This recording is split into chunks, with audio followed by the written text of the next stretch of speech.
Hello guys, welcome to class.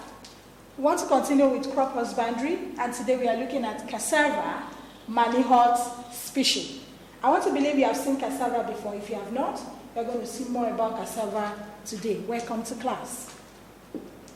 Now, varieties. We have two varieties of Cassava. We have the sweet Cassava, and then we have the bitter Cassava. Now, the sweet Cassava is called Manihot palmata. Now, the bitter Cassava is called Manihot utilissima. Now, why is it bitter?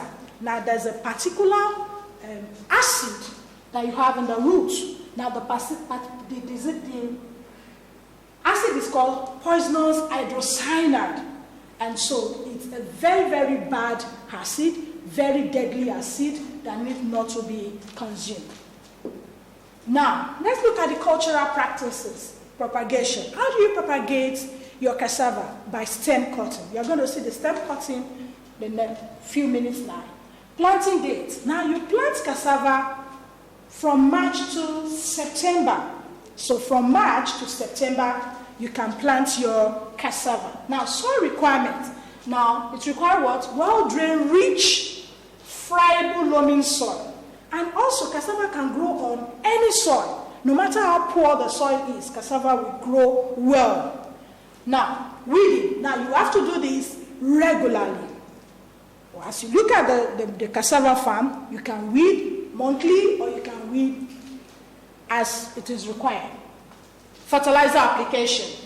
Now, you need NPK fertilizer, but most times you don't even need fertilizer for cassava propagation.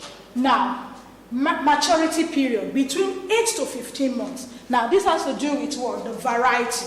Now we have some variety. Now in fact we have some variety for that. You can even plant for 6 months. Hybrid varieties that you can plant for 6 months and then you are good to harvest. Now harvesting. How do you harvest it? Now you use your cutlass to remove soil all around the cassava and then you pull the tubers with their stem. Now, let's look at the pest of cassava. Now, the first one is variegated grasshopper.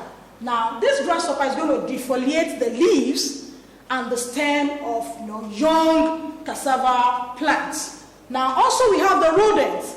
Now, these ones will come in during the harvest period. If you don't harvest early enough, they will dig. Rodent like grass cutter, rodent like rabbit, they will come in and then they will dig and then they will heat up your tubers, cassava tubers. Now let's look at the diseases. We have cassava mosaic disease, bacterial blight caused by bacteria, angular leaf spot caused by fungi. We're going to talk more about this when we get to crop plant disease.